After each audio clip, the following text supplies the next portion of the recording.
Welcome. Thank you so much for being here at tonight's exciting program. My name is Julia Ray Hoddenfield. I'm the manager of adult programs here at New Canaan Library. And before I carry on, please silence your cell phones and also take note of our auditorium exits on the side there. If you want to swing right out to your car at the close of the program, you certainly might. You certainly can through those two doors, or you could just use that door as well. And if you're exiting through here, make sure to stop by our friends at Elm Street Books, where they have copies of tonight's featured book for sale. It's the perfect gift for the holidays, if I do say so myself. Speaking of tonight's book, we have a very exciting presentation tonight featuring actress and author Stephanie Szostak in conversation with New Canaan resident Holly Parmalee about Stephanie's new book, Selfish. Step into a journey of self-discovery and revive confidence, joy, and meaning. Selfish. Taking time for oneself every day. Some might call that selfish. We say own it. This is your personal playbook for your mindset,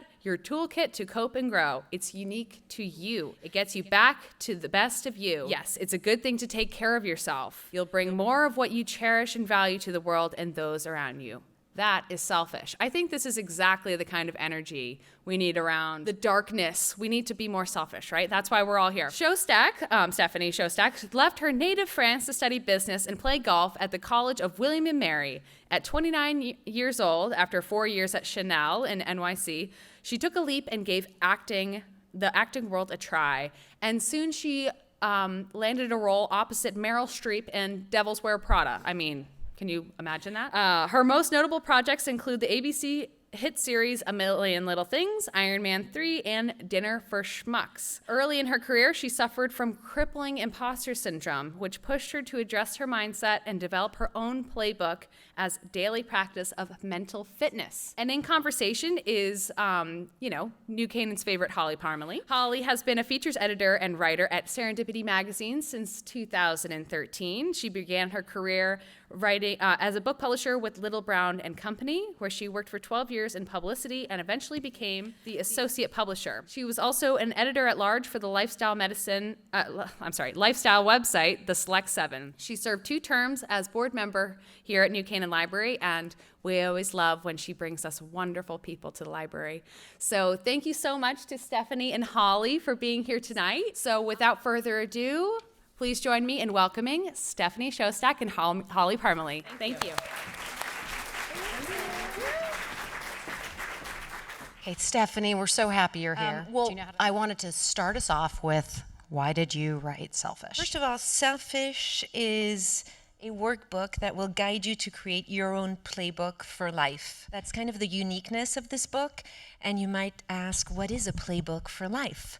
That's something that I created for my own well-being, because about 10 years ago, I started learning tools that helped me and coming across guidance and insight that really resonated with me. But my challenge was, how do I remember all of this insight? And how do I use it in my daily life? So I created a playbook, and I'm actually just curious, have any of you ever read a book and thought, oh my gosh, this book is going to change my life? Or have you ever listened to a podcast and thought, oh, thank you for raising your hand. Have you ever listened to a podcast, Holly, and came home and said, oh, I can't remember anything I heard.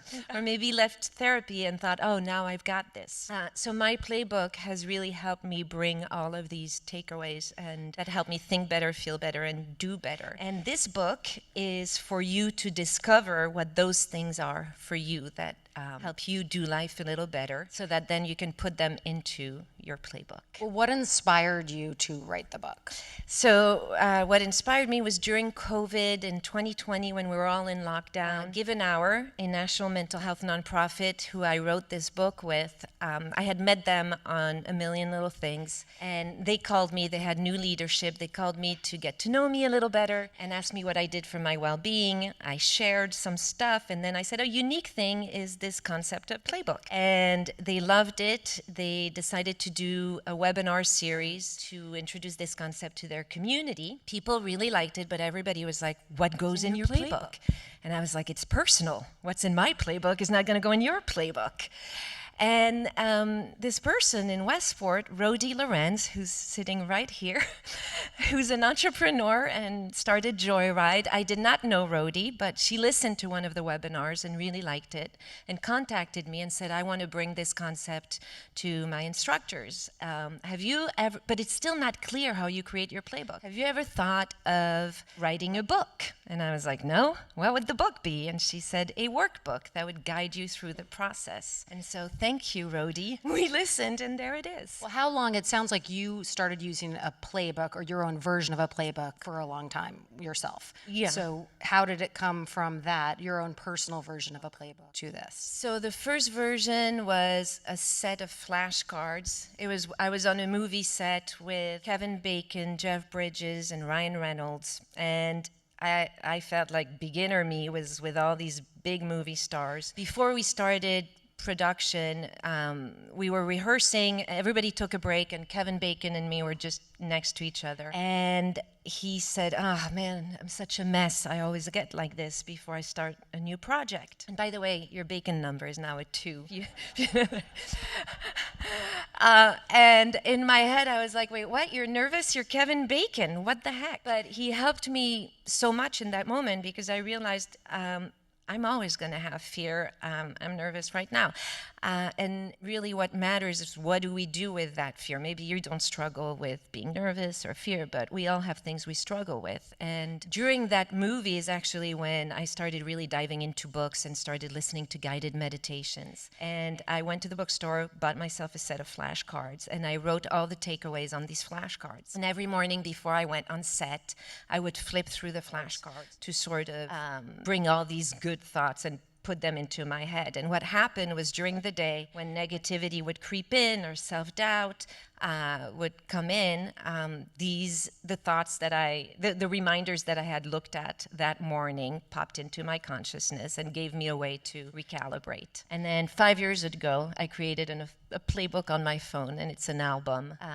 So now it's a different. And on that your own personal playback on your phone, can you give us an example of something that really worked for you, where you were able to turn to it and get use help? it? Yes. So since we're about to have the holiday season and we're all going to spend time with family, and maybe that can be challenging sometimes, I thought I would share a story related. I obviously use my playbook every day before I go on set when I'm working, but I was on a trip in France visiting my parents. I talk about my dad in the book a lot. I adore my dad. He's very wise. He's one of my biggest teachers in life. Guided me through a lot of challenges, but for all the great quality that the man has, he's also a pain in the ass to play golf with. He taught me how to play golf, and for the last 10 years, I've kind of refused to play golf with him because he explodes on the golf course. He throws his golf club, and it's embarrassing. He's American. When we're in France, he yells in English, and everybody's like, what the hell? So usually I send my husband to play golf with my dad. But on this particular occasion, my husband said, I'm playing with our son. You go have fun with your dad. And I woke up in the morning, I was like, crap, I really don't want to do this. Went downstairs, got coffee, I saw my dad, I got annoyed just at seeing him. I went back upstairs, then I felt guilty for feeling annoyed at him. He's 87 years old. I should feel really grateful to get to play golf with him. Maybe I won't get to do that much longer. And then I remembered, I should look at my playbook, which I don't always look at because, I wasn't working, I was on vacation. And so it's an album on my phone, and I hit slideshow, and these reminders come to life. There's visuals, there's word reminders, there's music. All of a sudden I'm reminded of my principles and have compassion and all that stuff and be grateful. And then there's pictures that make me laugh. And then there's a quote that my dad shared with me a long time ago. And I'm like, there's my dad. And then by the end of the playbook, I basically had a mood shift, a mind shift. I was a little bit curious. I was like, hey, actually, whether or not he explodes on the golf course is out of my control. But maybe I can laugh a little bit at it if he explodes. I had sort of a different perspective. It also reminded me that to focus on what I can control, and that's really how I show up and how I respond. So we ended up actually having a great day on the golf course. We did not win the tournament, but he did not explode once, and it was probably related to the energy that I also brought on the first tee. with That's him. what I was wondering, if he actually exploded. Yeah. So- And you may not have a dad, you know, who has a temper on the golf course, but I think we all have people in our lives, whether it's at work or in our family, that can be challenging. And really, if we are more intentional about how we show up and ask ourselves, is the way I'm feeling right now helpful to me or not? It can really make a difference. So you say that you use the workbook, or you have in the past, mainly when you're working. My playbook. This Your is playbook. confusing. Playbook, workbook, yeah. How do you suggest, for those of us that are here, how would we best benefit by using the workbook? The playbook? Playbook. Keep doing it. Playbook.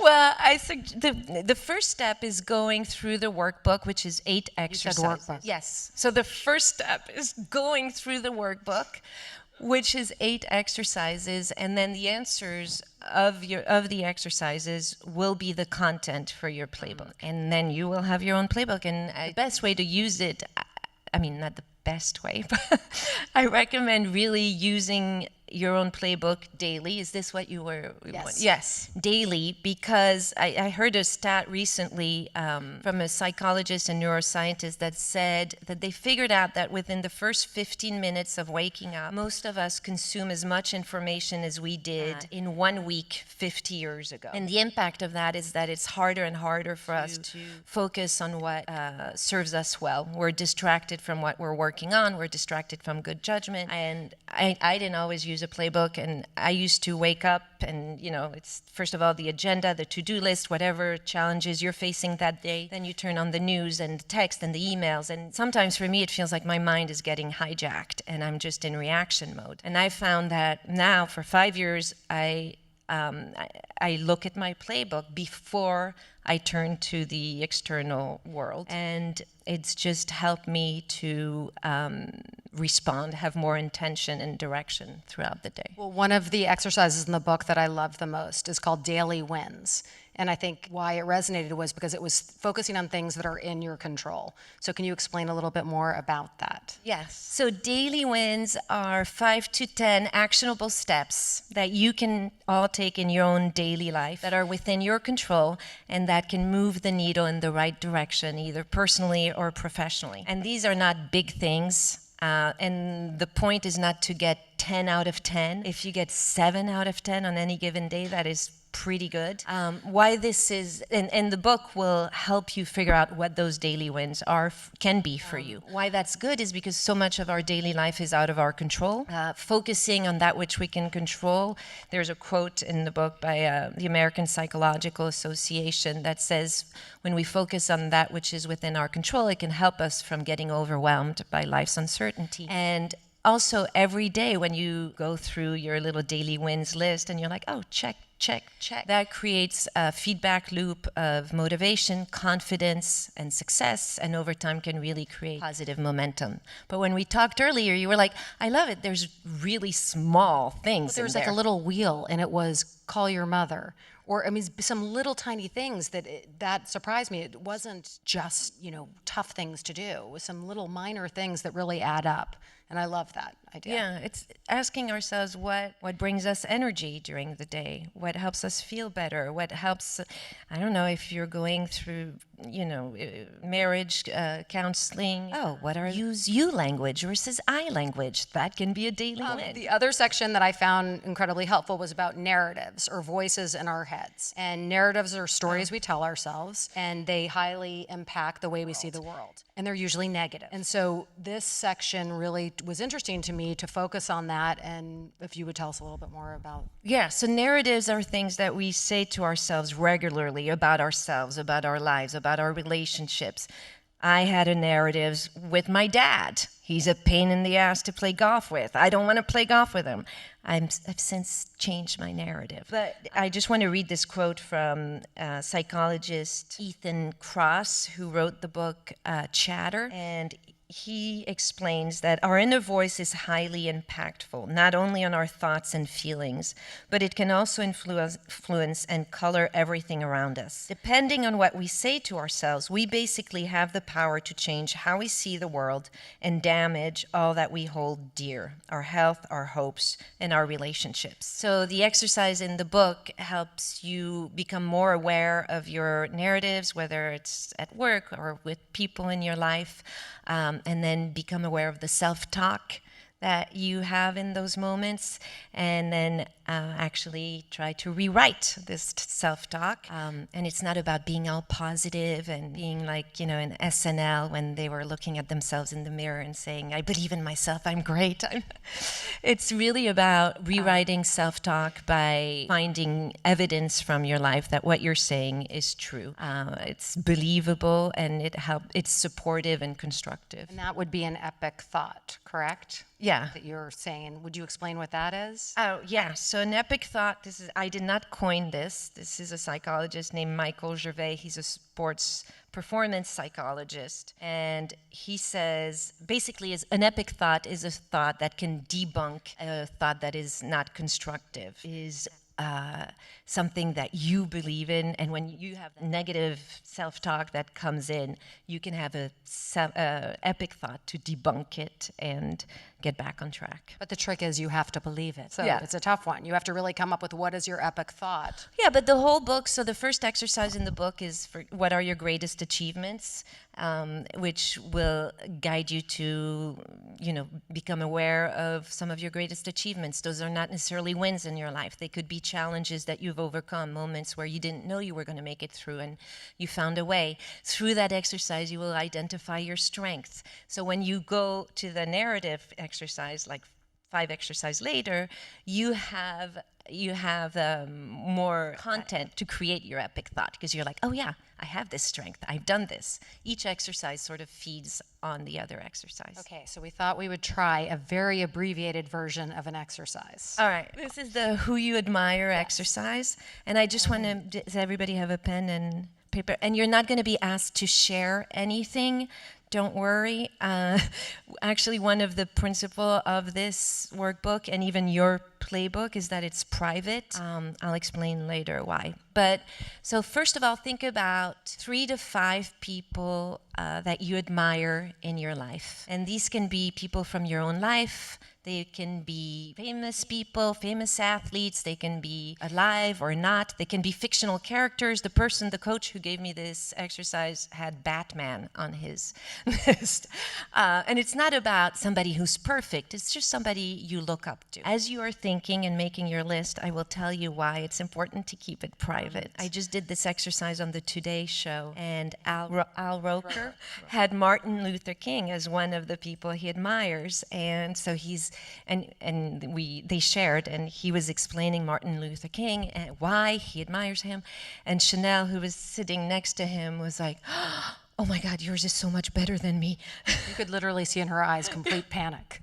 So this is not about comparing ourselves or having somebody great, or this is just about discovering who you admire and why. No, you do not need more pressure. Exactly. And then once you're done with your list, think about 2 to 3 attributes of why you admire this person. And these can also just use your own words. If I have Mick Jagger on my list and he's a badass. Is that one of the words you use to describe him? Yeah, I mean, that's what he represents for me. I see.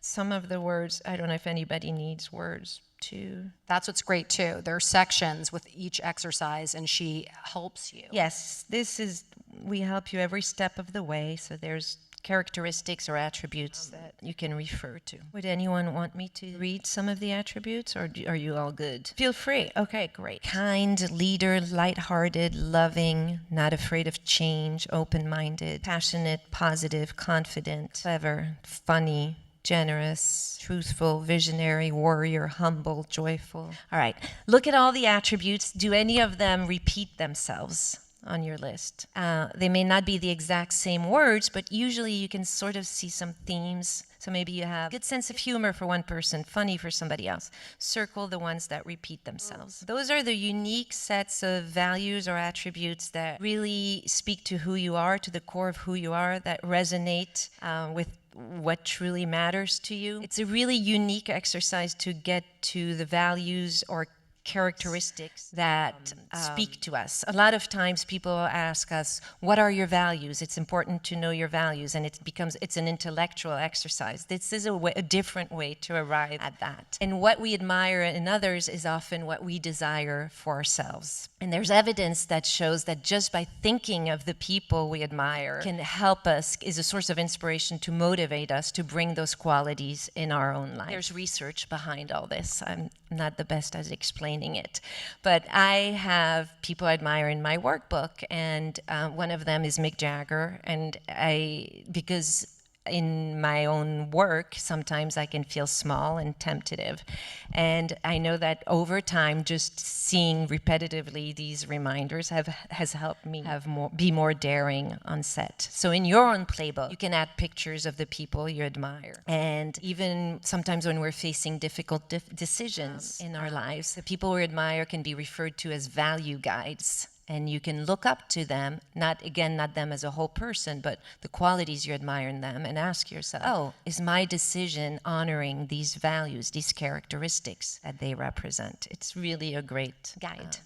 Another example for you was where you explained to them about Meryl Streep and how the word daring. Yes. So that was actually from The Greatest Achievement. But when I was on The Devil Wears Prada, it was my first studio movie. I had a small role. But Meryl Streep had earrings that looked like the Eiffel Tower. And I remember I was doing this scene with her, and I kept thinking in my head, gosh, these earrings look like the Eiffel Tower. And then finally, in the middle of a take, I was like, and your earrings, they look like La Tour Eiffel. And I improvised. And she looked at me and she went, yes, de Tour Eiffel. And this was something that was out of character for me, and it was kind of a good achievement. So in my playbook, I have a picture with Meryl Streep that says daring, to remind myself that, yes, I can be daring. I've done it before. This is what you were talking about. I believe that I can do it because I have done it before. Well, this all came about of the actual book from your work with Give an Hour. Can you explain to everybody what Give an Hour is? Because 50% of the profits for this book, or Stephanie, is donating to this organization, which is amazing. Yes. So Give an Hour is a national mental health nonprofit. The founder of Give an Hour was a consultant on the show Million Little Things. The show dealt with mental health and depression and suicide, and she made sure that the scripts depicted mental health in a sensitive and accurate manner.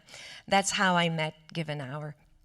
What the work that they do is they work with people who have been impacted by trauma, veterans, communities throughout the United States that have suffered from mass violence, man-made violence, people who's victims from the opioid crisis. They offer one-on-one counseling at no cost, peer support training and education too. They're incredible. Incredible. And then I wanted to ask you, you have two boys, and we all have children, or not all of us, but a lot of us have children, and we know how tough things are these days and stressful for them.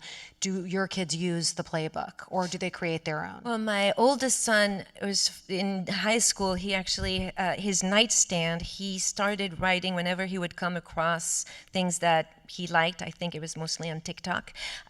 He would write them in tiny handwriting on his nightstand. And I happened to look one day, and there was it was covered with inspirational things that helped him. And so when he went to college, I said, what are we going to do with your nightstand? We can't ship it to college. And so I created a playbook for him with all the reminders and he's added to it and calls it his little pick-me-ups. Is that music that we're ready for questions? I don't know, or someone's been. Well, tell us what's next for you career-wise. Oh, I am about to go tomorrow to shoot a movie. We are on strike, but we did get a waiver. And it's an incredible movie. It's the story of John O'Leary. I don't know if anybody is familiar with him. It's a true story. He has a podcast that's called Living Inspired. But John, when he was a 9-year-old kid, got burnt 100% of his body from the neck down. He had a 0.5% chance of surviving the first night. He survived, but then had buried that pain for years, and eventually was asked by a group of a Girl Scout to speak in front of them, 10 girls. And before he went out to speak, he threw up, and he was like, why do they want to hear my story?